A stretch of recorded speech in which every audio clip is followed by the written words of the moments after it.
जय गुंड एवं दोस्तों, आज हम बात करने वाले हैं सीबीटी के बारे में, कॉग्निटिव बिहेवियरल थेरेपी के बारे में। इससे पहले वीडियोस के अंदर हमने depression, anxiety, OCD, GD generalised anxiety disorder और पैनिक डिसऑर्डर के बारे में, फोबिया वगैरह के बारे में बात की थी। इस वीडियो के अंदर हम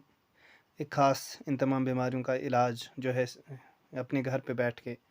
कर सकते हैं, वो सीबीटी की शक्ल में कॉग्निटिव बिहेवियरल थेरेपी एक किस्म की थेरेपी है, तो इसके ज़रिए से आप कर सकते हैं। तो कुछ चीज़ें हम आपके सामने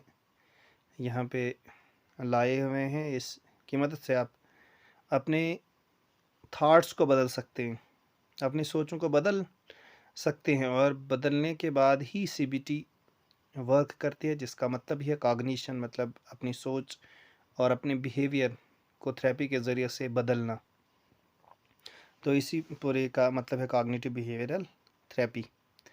तो दोस्तों, ज़्यादा न कहते हुए हम वीडियो को शुरू करते हैं। सबसे पहले है ABCDE में आता है ये सबसे पहले एक्टिवेटिंग इवेंट, जिसकी वजह से कोई थॉट शुरू होता है, कोई सोच शुरू होती है। उसके बाद बिलीफ, उसका बिलीफ सिस्टम क्या है, मतलब वो उस चीज़ को किस तरीके से लेता है, किस तरीके से सोचता है। उसके बाद उस सोचने से उस पर क्या असर पड़ता है, उसके क्या कॉन्सिक्वेंसेस हैं, उसके क्या हार्मफुल इफ़ेक्ट्स हैं। उसके बाद डिस्प्यूट में हम ये करते हैं कि ये जो सोच थी ये रियल थी या अनरियल थी। ये रियलिस्टिक बैकग्राउंड पे हम इसे जज करते हैं कि ये सोच कैसी थी। तो इसके अंदर हम ये तमाम चीज़ों के ऊपर जो तफसील से बात करेंगे। तो सबसे पहले एक एक्टिवेटिंग इवेंट है। मिसाल, एक बंदा जो है बाज़ार जाता है या कहीं जाता है वो काम पे, तो अगर उसको रास्ते में कोई मिलता है तो वो उसके साथ बात नहीं करता है। वो बंदा जो रास्ते में उसको मिलता है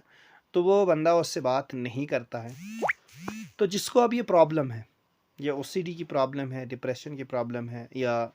जनरलाइज एंजाइटी डिसऑर्डर की प्रॉब्लम है, फोबिया है किसी किस्म का, या ओसीडी है, ऑब्सेसिव कंपल्सिव डिसऑर्डर है,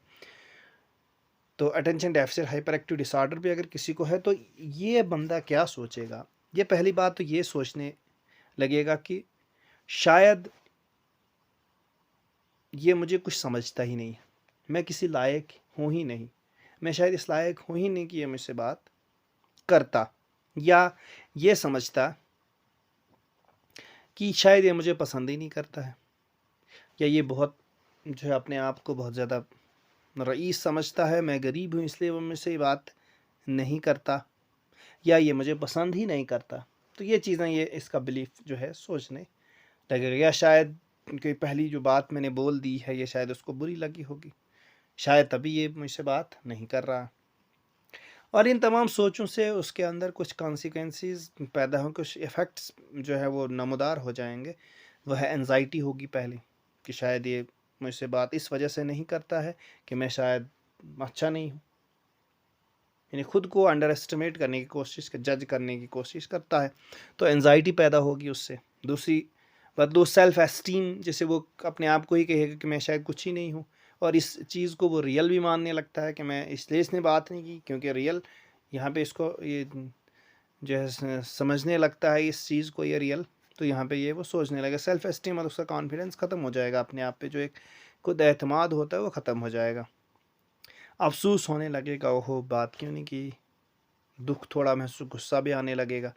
एंगर वगैरह, एनॉइड महसूस करेगा। तो इस किस्म की कॉन्सिक्वेंसेस उस बंदे के अंदर पैदा हो जाएंगे। उसके बाद हम डिस्प्यूट पे बात करने वाले हैं, मतलब कि इस थाट को किस तरीके से और भी सोचा जा सकता था। मिसाल, अगर बाज़ार में किसी बंदे ने उसके साथ बात नहीं की जो इन तमाम बीमारियों से ग्रसित था, तो वो इस तरह भी सोच सकता था, या ये भी रियल, ये तो शायद वो जो सोच थी उसकी अनरियल थी,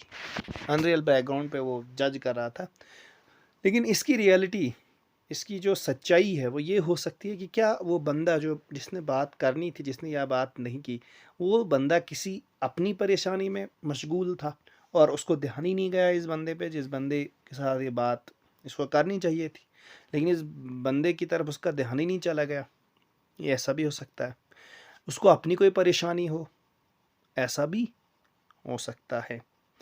तो अगर ये ओसीडी वाला बंदा, ये डिप्रेशन एंजाइटी वाला बंदा अगर इस तरीके से इस बाज़ार में मिले बंदे को इस तरीके से लेता, इस तरीके से सोचता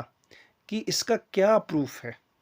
इसका क्या प्रमाण है मेरे पास कि इस बंदे ने इस वजह से मेरे साथ बात नहीं की क्योंकि ये मुझे पसंद नहीं करता।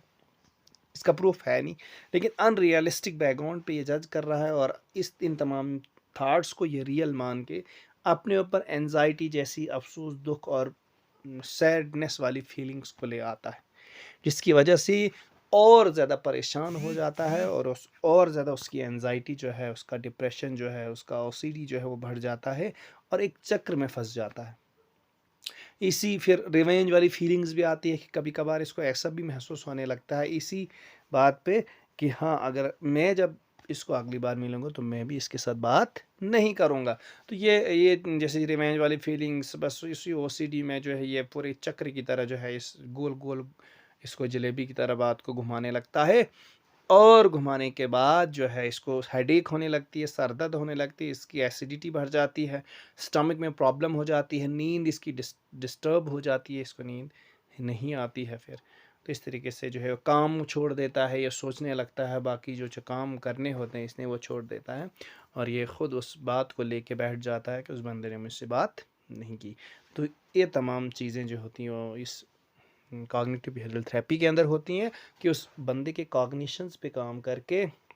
उसके सोचों को बदलने का प्रयास किया जाता है। इसलिए आप तमाम दोस्तों से गुजारिश है कि अगर आप में इस किस्म की दिक्कत है, प्रॉब्लम है, तो इस चैनल को आप सब्सक्राइब करें या अगर आपके फैमिली में या आपके दोस्त या कार में आपका रिश्तेदार में इस किस्म की प्रॉब्लम किसी को है तो बेहतर यही रहेगा कि इन वर्कशीट को आप अपनी ज़िंदगी में भी लागू कीजिए और एक पेन और कापी आपने पकड़नी है और इन तमाम चीज़ों को जो आपकी सोच है, जिस तरीके से एक एक्टिवेट इवेंट जो है आपके लाइफ के अंदर जो है वो पैदा होता है, वो आता है, उसके साथ आपके बिलीव्स क्या है, उसके बाद उसकी कॉन्सिक्वेंसेस क्या है, उसके बाद डिस्प्यूट आप लिखिए, उनको अलग अलग कीजिए कि रियल क्या है और अनरियल क्या है, इसमें झूठ क्या है और सच्चाई क्या है, असलियत क्या है, रियल क्या है, मतलब असली क्या थाट यहाँ पे आना चाहिए था और मेरा जो असली थाट नहीं आ रहा था वो क्या है, उसको आप जज करके उसको अलग कीजिए और अलग करने के बाद आप रियल वाले थाट पे कंसंट्रेट करके आप इस ओसीडी को ख़त्म कर सकते हैं मात्र 21 दिन के अंदर। तो आप तमाम दोस्तों से गुजारिश है कि मेरे इस चैनल को सब्सक्राइब करें, इस वीडियो को शेयर करें, अगर फ़ायदा देता है तो कमेंट सेक्शन में इसमें आई हुई कमियों को भी आप देखकर और कमेंट सेक्शन में लिख लीजिए। जी हाँ, आपका बेहद शुक्रिया। Thank you.